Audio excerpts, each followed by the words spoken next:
We are very honored now to have a session with Professor Aaron Ciechanover from Technion, Haifa, Israel, to tell us about his view on the road between patients and curative medical technologies, a road that is strewn with bioethical bumps. You will find the complete CV of Professor Ciechanover in the conference proceedings.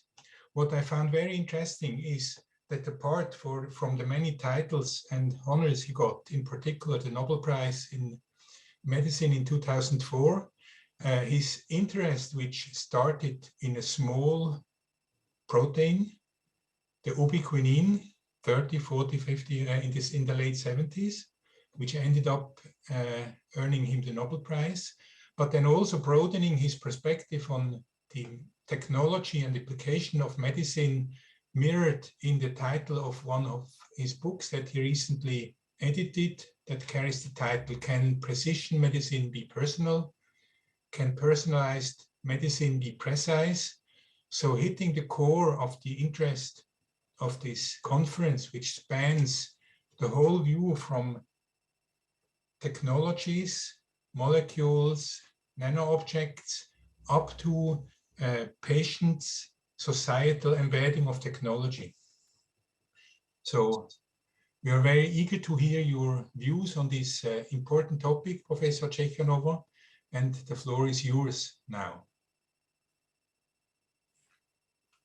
Okay, good afternoon, Switzerland, or wherever you are. I will just move to, okay. So I picked up a subject that I like a lot. It is not the subject of research in my laboratory. Actually, I'm talking to you from my laboratory in Haifa. You can see here the beautiful city of Haifa, and my laboratory is sitting just in this beautiful building, which is next to Mediterranean Sea, near our teaching hospital. I'm not even going to talk about the main subject of the meeting, but I'm going to talk about something that is contemporary, actually fresh from the oven, but nevertheless, not too many people pay attention to it. And this is bioethics, and in particular, bioethics as related to the pandemic, to the COVID-19 pandemic, that many countries are still in it, especially in the East, China, Korea, Japan, Thailand, and others.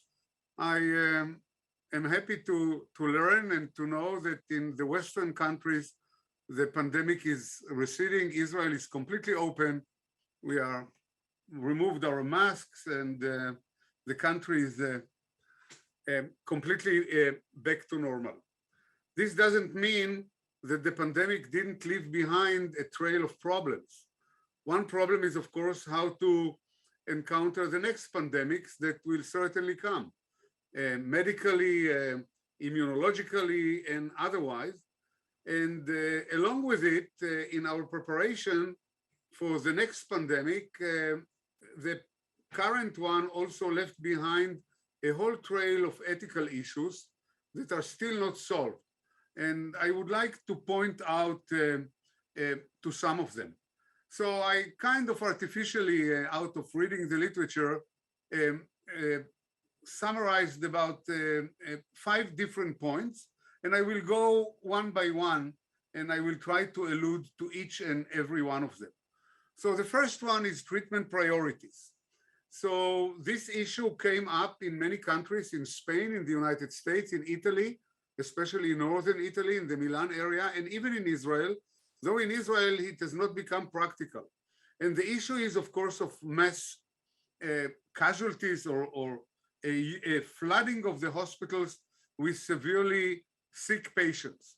When you have patients, many patients that need respiration, that need to be put on respirators or on ECMO machines, and the number of teams and the equipment is limited, you have unfortunately to prioritize. You have to decide who will be put on the machine and who will not be put on the machine. And this is a very deep question. How do we do it? By age? Well, age is apparently not a good criterion, because it can be that you'll find people that are 80 years old or 90 years old and are extremely healthy, while you'll find people that are 60 years old and are suffering from chronic heart disease, from terminal cancer, and so on and so forth. So age is clearly not the criterion. And the issue is also, the decision is also being made according to the religious of the country, according to the culture, according to the history, according to beliefs of people, and so on and so forth. And in Israel, I can tell you the Israeli lesson, we adopted a very complicated set of rigorous rules that take into consideration diseases, the severity of diseases, the combination of diseases, and so on and so forth. And the decision has to go via several committees, initially a local committee in the hospital, and then another committee which is more regional. So several eyes of experts are looking into it, and the experts are coming from different sections of the population, from the clergy men, from the religious section, from the juridical section, from the sociological, psychological, and of course the medical sections. So the committees is made of experts that represent the entire composition and the entire expertises in the society. And from one committee, it's going to another committee, because at the end of the day, it's a decision of death and life. You know, if you decide not to put a person on a respirator, you basically decide to kill him or her. So this is a very complicated decision, and it has to involve the family and so on and so forth. Of course, even the solution that we found here in Israel is not ideal, because at the end of the day, you know, you have to decide for the fate of people. But luckily we didn't get to this point, unlike in Italy and unlike in the United States and unlike in Spain.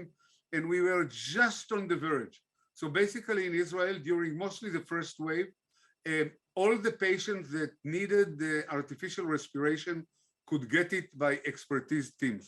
So luckily we didn't have to face the practicality of this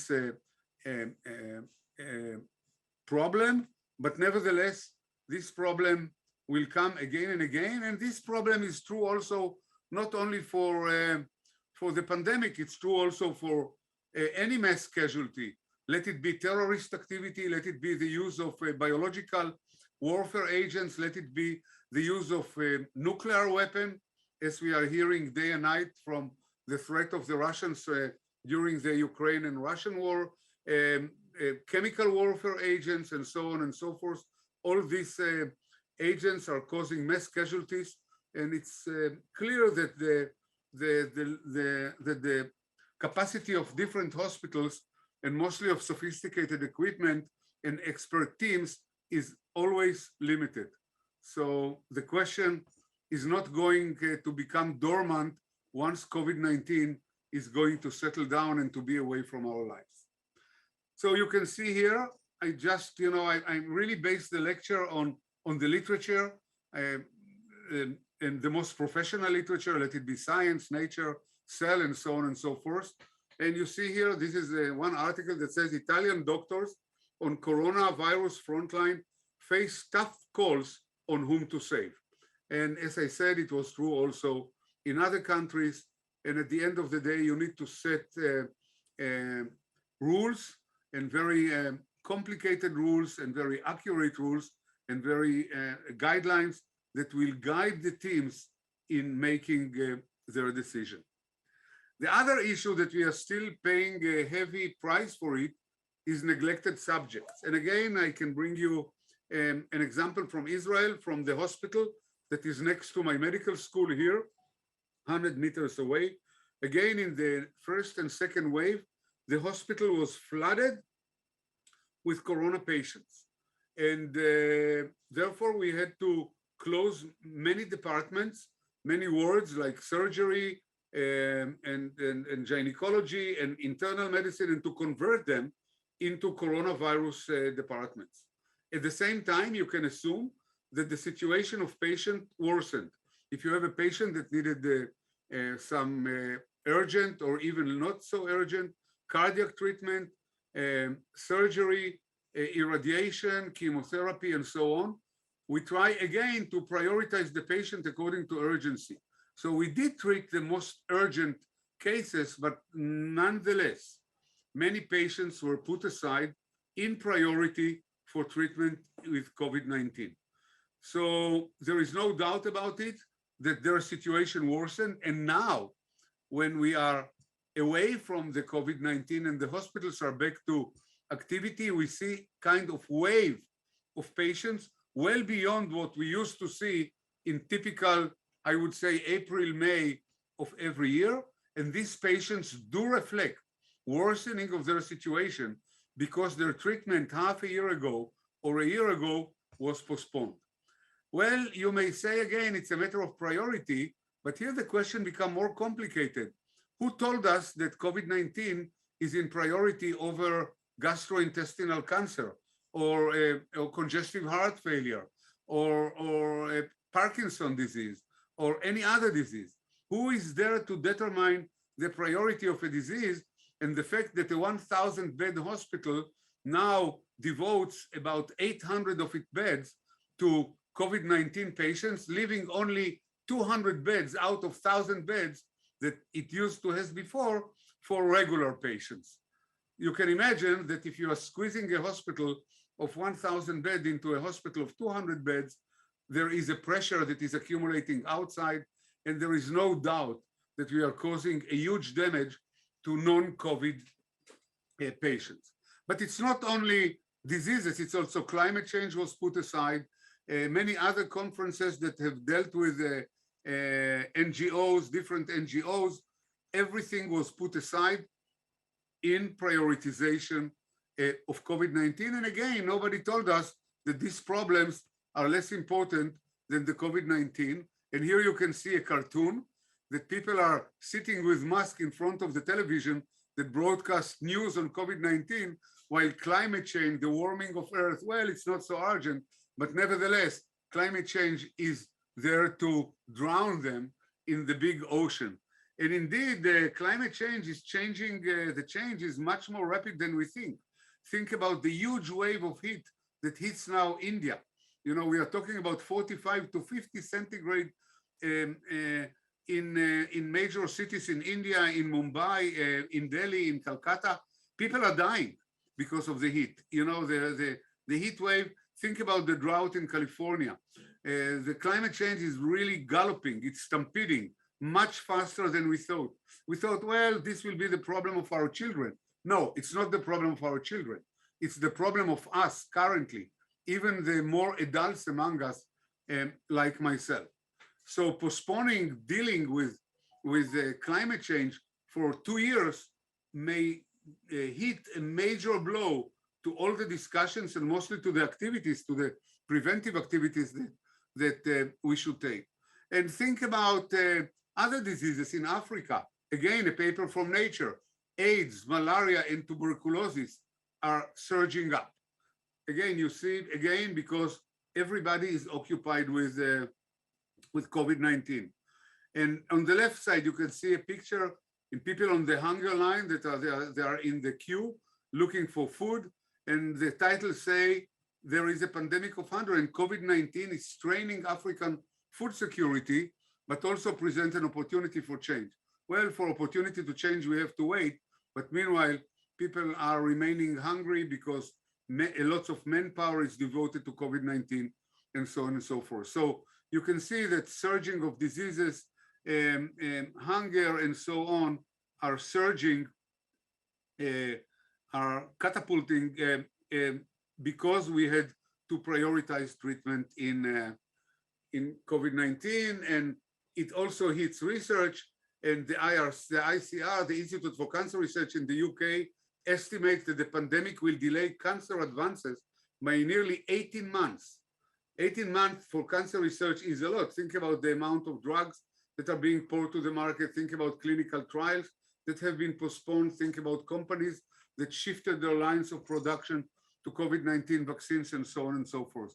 So again, the issue is cancer less important than COVID-19? I don't think that we have a a good answer for that. There are no mathematical tools to calculate it.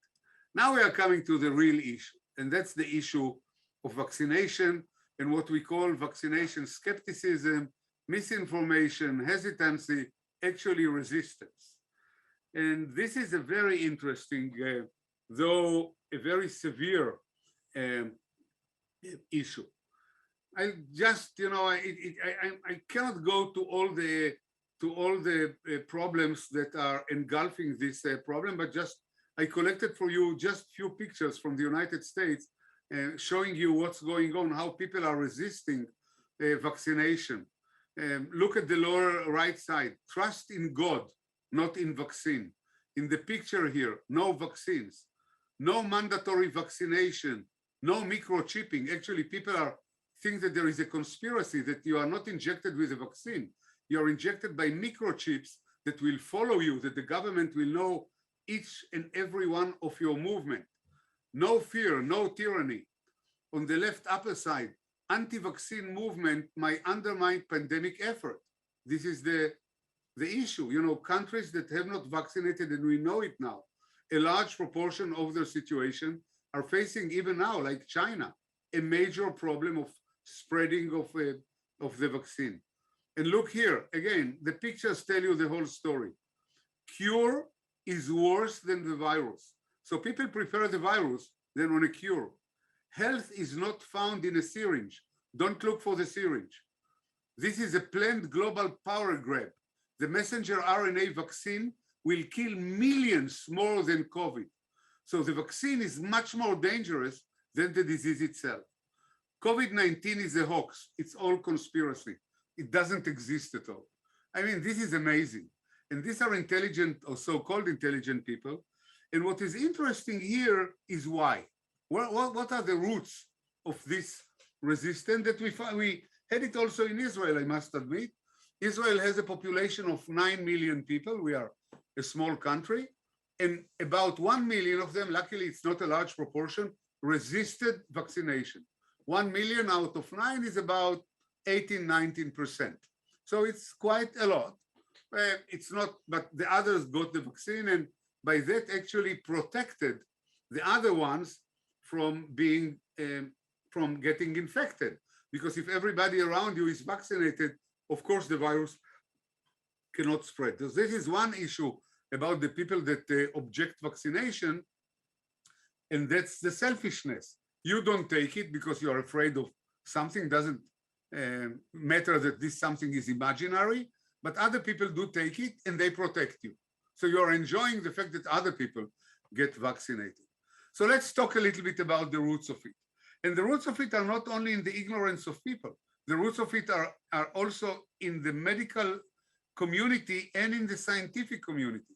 So let's bring you one example about the medical community. And these are a book that was 2 books actually, and a paper in Lancet. Lancet is one of the leading journals in medicine by Andrew Wakefield, who is a pediatrician, a children doctor, a gastroenterologist.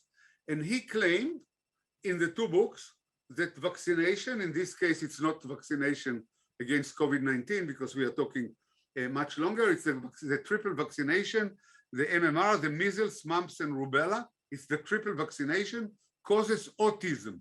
So if the mother is vaccinated the kids against a triad of viral diseases, mumps, measles, and rubella, the children are in a high risk of getting autism. The paper was published not only in this, what I call popular books, but in the Lancet, in the leading journal of medicine.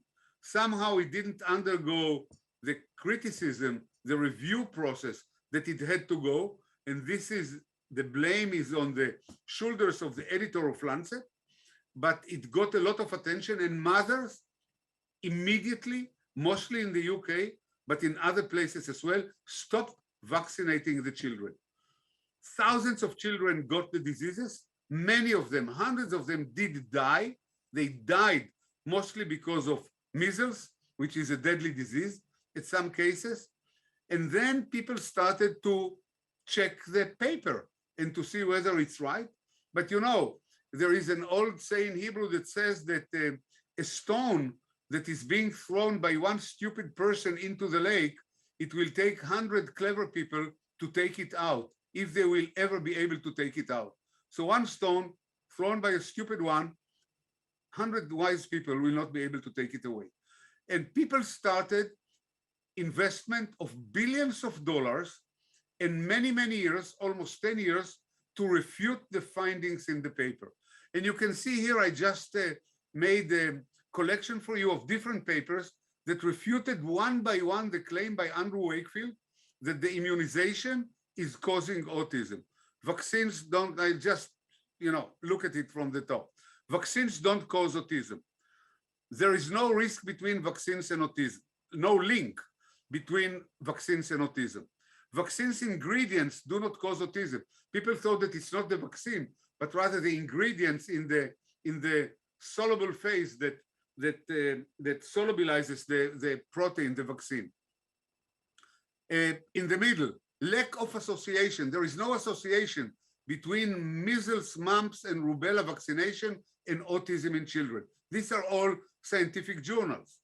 Archives in Disease of Childhood says MMR vaccines, worries are not justified, and so on and so forth. You can imagine that all these studies took thousands, tens of thousands of children and statistical analysis and billions of dollars to refute this stone that Wakefield threw in. So, you know, people are relying on the medical community. And if a doctor tells them that there is a risk and a very reputable journal publishes it, here is the result. They stop vaccinating. There was another event, I don't want to go into it into detail, and that's the vaccination of girls against uterine cervical carcinoma by the HPV vaccination. And in Japan, there was another campaign that's saying that vaccinating girls against the human papilloma virus, that is an extremely efficient and preventive, cancer preventive vaccine. It has shown to be like that all over the world. But in Japan, somehow, it came to the attention of people that if small girls are vaccinated, they will suffer from movement disorders, like tremor, like walking on a wide gate, and so on and so forth. And mothers in Japan, and believe me, in Japan, people are very obedient, and mothers in Japan stopped vaccinating the girls for HPV. And I can tell you until now it took 10 years to refute these rumors. And only now the Japanese government renewed the national vaccination campaign. During these 10 years, 25,000 girls and women contracted a cancer in the uterus. 5,000 of them are dead by now. And the prediction will be that another 7,000 or 8,000 will die. The other ones that will not die have undergone massive chemotherapeutic and surgical treatment, huge suffering, huge damage. And it's just unbelievable that it's all coming from misinformation, for scientific information that is not checked, and so on and so forth. So it's not the people only that are spreading the rumor. It comes also from the scientific community. And here you can see that books came out to refute Andrew Wakefield wrong information. The doctor who fooled the world, the doctor who really is not fooled. Actually, you know, if judges should have to judge Andrew Wakefield, he should be blamed for murdering of thousands of kids, of hundreds of kids, murdering them by preventing them from being vaccinated. Maybe he didn't shoot them directly with a gun. Maybe he didn't poison them, but by spreading this misinformation, he did lead to their death. Let's face it. And it took, as I said, a long way to publish this book and to refute this paper, the paper in Lancet. And you see, the Lancet, by the way, pulled out the paper. They apologized, but the apology will not bring back these children to life. The discredited doctor hailed by anti-vaccine movement. They kind of hailed him, but of course, it was all wrong, malicious, and unfortunately deadly. Another issue is, of course, the ethnicism, and that's going to the United States. This is going back a year and a half ago, before we had vaccines to COVID-19. And there was a poll. You remember the first year, the vaccine, I got the first shot in December of 2020. So the vaccine started, the pandemic started in around January or February of 2020. And the first vaccine of Pfizer and Moderna came out at around December, about 11 months later. So this poll was done before, and people were asked, do you plan to get a corona vaccine when one is available? And I will not go through all the numbers, but look at the people age 60 and over. These are white people. And you see that 67% says, yes, I will take it, which is a lot. We still didn't know whether the vaccine is efficient or not. 21 were not sure. So altogether it's 88, and 12% said, no, I will not take it. So the majority are positive, they'll think about it. But look at the black people. 25% said yes, 25% only. 32% say they don't know, and 40%, almost half, said no, I will not take it. This is an issue of trust. When the government comes with anything, doesn't matter what, recruitment, drafting to the military, new taxes, any program, the less privileged people, the underprivileged people, the discriminated, will not believe the government. They will always resist it. Doesn't matter what it is. They will say no. Why? Because the government is bad for them. And in the United States, we don't have to talk a lot about discrimination of black people, even nowadays, and especially in the southern states of the United States, in Alabama, in Mississippi, in Georgia, and so on and so forth. So the black people don't trust the government, and they do have a good reason for that. And I'll take you a little bit deeper into the good reason. It's just the discrimination against the black people. Let's go to one experiment that was carried on black people, very famous one. It's called the Tuskegee experiment. Tuskegee is a small village, a small city township in Alabama. And in 1932, the experiment took 40 years, white American physicians decided to follow the natural course of syphilis. As you know, syphilis is a sexually transmitted disease, and the treatment of syphilis, when it starts, it's very easy. All what you need is antibiotic or arsenite or, very simple treatment. But if you don't treat it, the disease crawls, the treponema, the bacteria crawls along the nervous system, gets to the brain, the patients become dementic, and at the end they die. So how do you follow the natural occurrence, the natural course of the disease? By not treating patients. So you know that they have a disease. You are a doctor. You swore in the medical school when you got your diploma to treat patients whoever they are, wherever they are, independent of their sex, religious, skin color, anything. You know, the famous swear, that oath that medical students are taking when they are graduating medical school, like I did, and you are following the disease without treating the patients. And instead of, in order to fool the patients, when they are sick, what do you inject them? With water, with saline, simple, salt solution. And here you can see on the right side, a white doctor inject into the vein a solution of saline into a syphilis sick patient. So as you see, there were 400 black men with syphilis were deliberately left untreated. This is the deepest and worst betrayal in the medical practice I can imagine. So doctors could study the disease, maybe except for what the Nazis doctor did during the Holocaust. Just unimaginable. It took 40 years, from 1932 to 1972, and only 1972 the experiment was stopped because of its immorality. But until then, many of these 400 patients got dementic and died. So here is medicine that is there in order to treat people, to be a merciful profession, becomes the most cruel area that anybody can imagine. And it's not only syphilis. Think about 30-year studies that gave 100,000 people the hepatitis virus. There is a whole book that came out of it. I just finished reading the book, an amazing book, The Dangerous Medicine, the story behind human experiments with hepatitis. They infected intentionally people. Who are the people? They are not coming from rich white houses.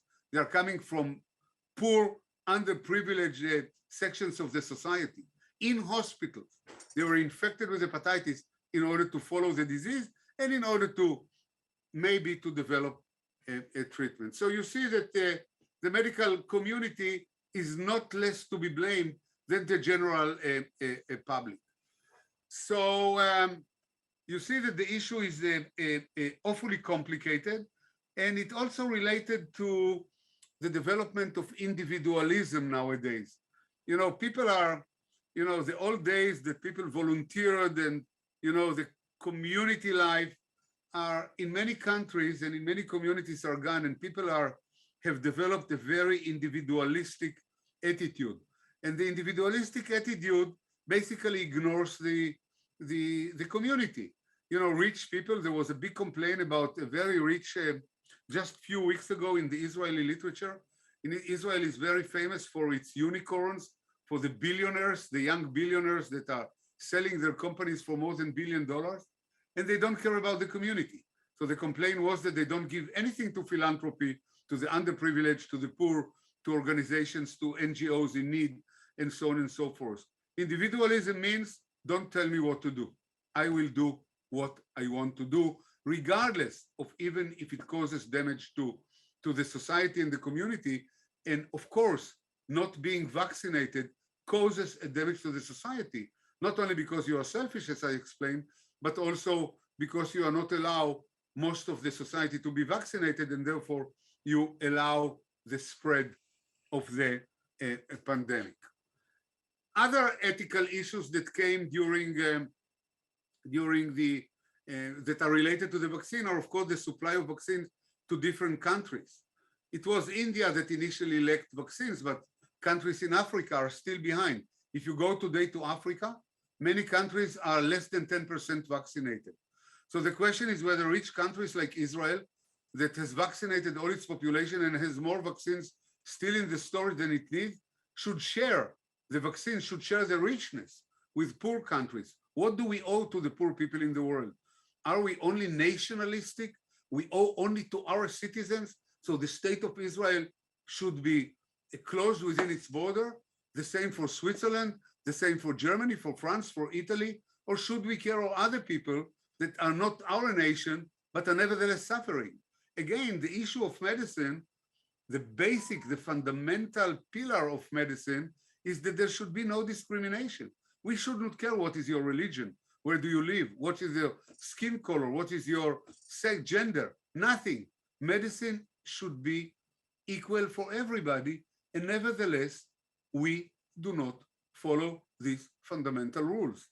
And there are all kinds of plans to share vaccines, the COVAX plan, and so on, but they never really took off in a big way.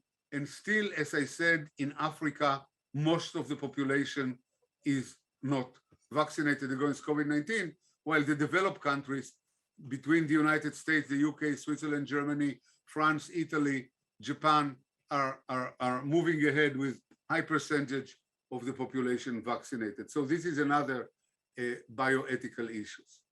I will not talk about it, and I will go now to the other issue, which is the infodemic, misinformation, and disinformation. This was really a disaster. Again, part of it I was talking about when I talked about vaccination. You know, the social networks in between Twitter and Facebook and all the other social networks, clearly with no limits, distributed any stupidity that one can imagine, that the vaccination can cause infertility and that this drug should be used and this drug should not be used, as if Facebook and Twitter and all the other social networks and Facebook are medical schools. They are the authoritarian authorities, agencies to tell you what to do and what not to do. And it came from everywhere. Think about President Trump, how he really reprimanded and kind of made mockery of his physician, of Tony Fauci, whom I know very well, you know, the chief of infectious diseases at the NIH, at the National Institute of Health. He didn't let him talk. He talked himself. And he himself recommended hydroxychloroquine and even Clorox, you know, a solution of chlorine that we are using in order to wash our utensils and sinks and the toilets as drugs for COVID-19. Of course, when he was alerted to these stupid comments, he took them back, but you know, the apology was kind of really a nonsense. And then Madonna, who has followers, millions of followers, and said that the whole COVID-19 is a conspiracy. You know, there is no disease. And if there will be a vaccine, it's also a conspiracy, because if there is no disease, why do you need a vaccine? So the people, the rich companies are making vaccines in order to make money, but the vaccines are against nothing, so you shouldn't take them. And this is Madonna that has millions of followers. So, you know, one may argue that this is an issue of lack of education, that, well, these people are not educated and they should get education. But again, it crawls to the scientific and to the medical community. It's not only these people. See, here is a paper that I found in PNAS, in the Proceeding of the National Academy of Sciences of the United States, and misinformation in and about science. And let's read just the introductory statement. Humans learn about the world by collectively acquiring information, filtering it, and sharing what we know. Misinformation undermines this process. The repercussions are extensive. Without reliable and accurate sources of information, we cannot hope to halt climate change, make reasoned democratic decisions, even about democracy, when we go to elect, how you are going to believe a party or a leader, or control global pandemic. Most analysis of misinformation focus on popular and social media, but the scientific enterprise, that's what they say, faces a parallel set of problems, from hype to hyperbole, to publication bias. We want to publish everything. Think about how many papers. Basically, we are calling it COVIDization of the literature. Even nowadays, when you are opening Nature or Science or Cell or all the major journals, 90% is COVID-19. People like to publish, and they don't care whether it's correct or whether it's correctly criticized and so on. From hype and hyperbole to publication bias and citation misdirection, predatory publishing, you know, these are journals that don't have even critical reviews, and filter bubbles. In this perspective, we highlight these parallels between the social networks of the people who are so-called not delved in the literature, and discuss future research direction and intervention. So you see, we shouldn't just blame Mark Zuckerberg and Twitter and Facebook. We should basically look at the mirror and be much more careful about what we do. So there were all kinds of calls here, the disease of distrust, and calling for scientists to join politics. Tired of science being ignored, get political. That came from Nature. So if you want to be part of the community, go and explain. Go to politics, because people listen to politicians. So you see, it's much more complicated than we think it is. But if we think about 20, 25 years ago, certainly on previous pandemics, like polio, that hit the world in the 1950s. I remember very well, as a very young child, my parents had a shiver in their spine, thinking that I will get a polio, or the flu of 1918 that killed millions of people. But at that time, there was no communication. So people didn't know. Now, everything that happens in the world is immediately broadcasted. immediately online. You know, disasters, fires, earthquakes, eruptions of volcanoes, online, on time, because people are there with cameras. Everybody has a camera nowadays, if not several cameras in their cell phones.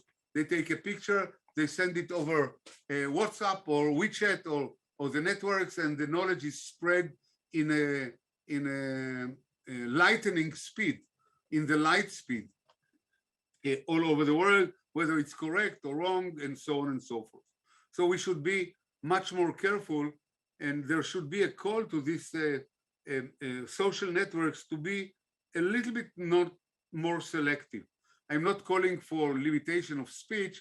I'm not calling for anti-democratic measures, but you know, we need to be a little bit more careful, because one statement by a professional from the scientific community can, at the end of the day, kill.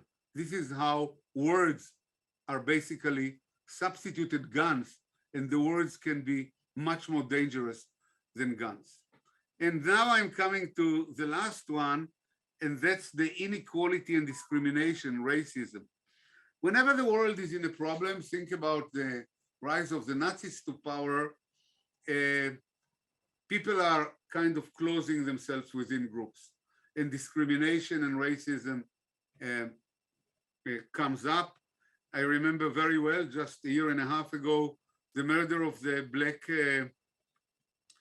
soldier in Minnesota by the policeman, the white policeman, that really pressed his knee against the carotid arteries and the trachea of the black person who just demonstrated didn't do any harm. And that led to the rising of a huge movement in the United States that is called Black Lives Matter. So black lives are not just, okay, let's take it, they don't worth anything. But again, let's look at racism in science. You know, we are not, we shouldn't just blame a racist white policeman in Minneapolis, Minnesota for what he does. And here, look at cell, look at nature. You know, science has a racism problem. You think about inequality, and it's not only racism, it's gender inequality, where the number of women in science is much lower than the number of men. And of course, it's color discrimination, where black people are not only the minority, but their percentage in grant success, in publication, in major journals, and so on, is very, very low, even below the number of the presentation in the scientific communities as members. Look at the Nature paper. White senior academics still resist recognizing racism.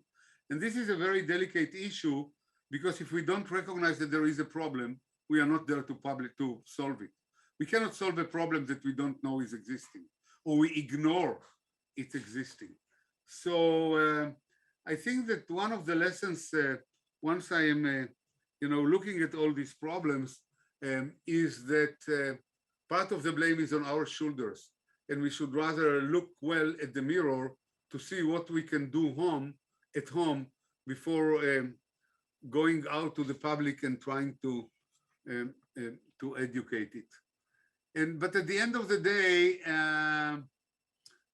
science is my cockpit. You know, we are all scientists, and science has only one truth. I mean, we cannot, science, you know, if we try to lie and to circumvent and to round corners, it will not hold water. And I think that we should look also at the positive side. And the positive side is that science did win this war. And the vaccines are basically, the messenger RNA vaccines are not new. Well, they are new as a technology, because it's the first time that we have them. But think about the knowledge on which they rely. They rely on the central dogma of biology that was put before us at the 40s and 50s by the heroes, by Watson and Crick and Sidney Brenner and Alex Rich and many others that formulated for us the fact that DNA makes RNA and makes proteins. And of course, we did have to change it. We need to put pseudouridine instead of uridine. We had to pack it in nanoparticles, all very important technological achievements. But the knowledge has been there for 70 years now. And now it came into to become utilized and to become used. But we didn't reinvent any wheel by making the messenger RNA vaccines. We improved knowledge. Yes, we did it, which tells us something which is, now I'm a little bit deviating and I'm going back to my bench. I'm wearing now the hat of being a physician, but mostly a scientist. And that you never know what will come out of science. When you start, we should be, I don't know that we are, should be curiosity driven. We should be driven by curiosity. When I started my studies as a graduate student about how proteins are degraded, we didn't think of any disease, we didn't think of any pathological process, we didn't think of any drug. We just wondered how proteins are degraded in the cell in a specific manner. And then we discovered the ubiquitin system, and then other people came. And the other people said, if the system is so important and it serves quality control in the cell, removing aggregated proteins, mutated proteins, misfolded proteins, maybe if the system doesn't work properly, there will be a disease. So they did all kinds of experiments in animals and different systems, and they found diseases. And then the pharma companies came in and they said, if there is a disease, let's treat it. And there are now multiple drugs, mostly for hematological malignancies, for amyloidosis, and soon there will be also for neurodegenerative diseases. And I never thought about it. When I started, we were all curiosity driven, which tells you that science should not be driven by practical questions. It should be driven by pure curiosity. Because if we decide today to cure cancer, and even if I'll put you billions of dollars on the table, you will not do it. We need to overcome obstacles in science to understand basic processes. What is a mutation? How the mutation affects the cell? Why the cell, the genome becomes unstable? Why the cells become less sensitive to apoptosis? Why they are becoming dependent on growth factors, and so on and so forth. So we need to understand basic questions. And I think that maybe the development of the COVID-19 is a prime example of curiosity that comes to fruition decades later, but nevertheless, it comes to fruition. The foundation was laid, as I said, in the late 40s and early 50s, the double helix, and so on and so forth. And people made use of it by analyzing mutations, by sequencing the genome, but they never made really a true practical, massive use like people now made by developing the messenger RNA vaccine. But this is all based on this old knowledge. And I'm sure that messenger RNA vaccines will now explode and become maybe the gold standard in immunology for many other diseases, including for cancer. So I think that the lesson, when people are telling me about translational research and translational and applied research, I said that it's a misnomer. When you are talking about applied or translation, you mean that you are going to translate basic knowledge into a practical one. So you still need the basic knowledge because you need to translate it. You still have to apply basic knowledge in order to make it a usable, marketable product. So I kind of do not believe in applied or translational research or science. I believe in good and bad science. And good science, at the end of the day, is going to lead to products and to basically save us from pandemics like this one and probably from future ones. So I think I have exceeded my time. And Patrick, I don't know how it's working, but if there are any questions from the audience, I'll be happy to take some. Now we have reserved 5 to 10 minutes for discussions, the discussion of questions, which should come in the chat of the window. And in about 5 to 10 minutes, we will move to a special chat room where we can have an in-depth discussion for those who are particularly interested in your talk. Now, I found your spirited presentation very interesting, very stimulating, and you are an example of a person who has really moved from a small protein in your research to presentation on the big problems of society. Now, did you do this at the right age, or should scientists from today start at a much earlier age of being involved in global questions and kind of invest part of their energy not only in small molecule research, but also in interaction with the public and politics and thinking about global warming? Yeah, I think that, the young generation I find is less interested, but if we are not going to do the job, nobody will do the job for us. We do need to get involved in global questions, otherwise the planet will not be here in a much shorter time than we think. Let it be global warming, let it be drought, which is part of global warming, let it be diseases. Think about it. Just in the last centuries, there have been several major pandemics. Some of them disappeared, but some of them did not and killed millions on the way. And we need to get prepared for the next one. There is no doubt that it will come, especially once we are squeezing nature and pushing animals and removing habitats, and we're making species coming together. There was just an article in Nature, in Science News a few days ago about what we are doing to nature while squeezing habitats of different species and bringing them together so they can transmit viruses from one species to another. And we are still studying what happened in COVID-19, how the virus jumped from whichever animal it started, let it be the pangolin or the bat, and to humans. I think that if we don't do it, nobody will do it for us. And we should really start early, and we should recognize the problems, because many people don't believe in climate change. Actually, one big example is the past president of the United States. They denied, even the woman who competed last week on the elections in France, if I read her manifest clearly, people don't believe in genetically modified, in GMOs, in genetically modified organisms, which is a must, especially in countries that are suffering drought, to develop more resistant species of vegetables and animals. Removing the meat industry, which is killing us, moving to artificial meat. It's still developing, it's still in its first stages, but it will come. We need really to take care of this planet. Otherwise, we ourselves, certainly our children, will not be able to live here. So thinking about it and working for it is really, I wouldn't say that it's an option anymore. It's mandatory. Now, a key question that comes out of your presentation is the topic of misinformation, and linked to it is the question of truth. So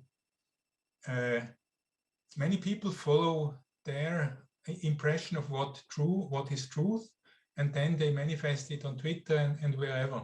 And we see this division of truth globally now in the different internet domains, being West to West, being Russia, being China, all of which have a very different input about information, and people will reach different impressions about what truth is.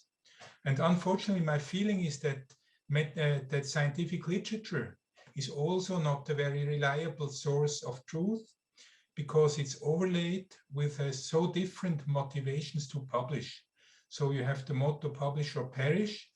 We see that if you want to make a career in science, it's more important to have a significant number of publications and a significant number of citations than a significant number of new truths detected. So you may stumble upon a non-paradigmatic truth, which is not well liked by the reviewers, who very often are younger people and not the senior scientists who have the freedom like you to kind of consider problems because everybody recognizes you as an opinion leader.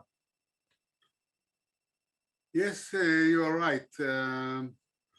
As I said, the scientific community is suffering from as severe problems as the general public. And as you mentioned, the motivation for publication is in many cases not scientific, but parascientific. People want to get promoted. They want grants. Grants are being judged on publications. And they publish data that are not always reliable. Actually, people claim that about 50% of the data that are published are wrong and are irreproducible. And I can tell you that even in my lab, when we ask for a piece of DNA for a plasmid of a bacteria, or doesn't matter, we always sequence it. We have a quality control at the entry. We, though very good people send us, my friends and colleagues, it always has to go verification.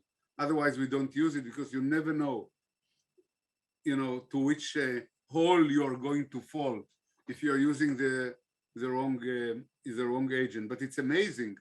I think that there was an experiment that was done last year. I don't remember the exact number, that people repeated about 50 or something experiments on cancer that were all okay, that were, it was not fraud. They were all published, and about almost 40% of them could not be reproduced.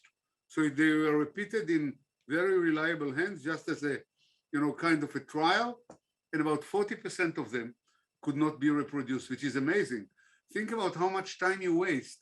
I read something in the literature, then you have a student in the lab or a postdoc, you give him the work to do, he's working based on that, wasting a year, 2 years, cannot reproduce the result or get the opposite result.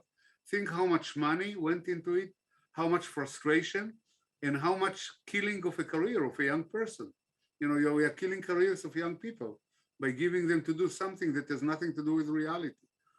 So then coming to the end of a PhD student after 2 years, he has great experimental results. Do you want him to write his thesis now, or do you want to have him repeat his own experiments to figure out if the publishable results are true now, or if he should throw everything away and restart? So I think there is also there are profound questions here about the leaders of the young scientists. How do we proceed? What do we believe from our own groups? You're right. You're right. And it's a major problem. So this is not malicious misinformation. This is just negligence in the current culture of science that should be removed. So I would grade it a little bit lower than misinformation, though it's bad. It's very bad. I don't undertake any, not even a nanogram from the importance of handling this problem, but misinformation like that of Wakefield that has no foundation in science, that tells people that vaccination against a deadly disease will cause autism, and by that killing hundreds of people, or the same for the HPV vaccination, this is murderous. I mean, there is no other words in the dictionary rather than murderous. And these people still get free.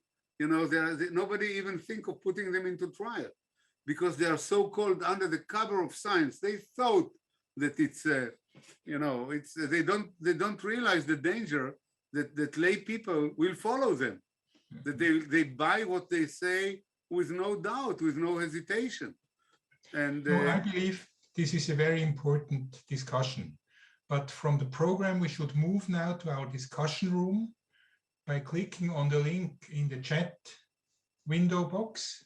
This will move everybody of us to another stream so that the conference can proceed with its own program. So let's do that. Click on this link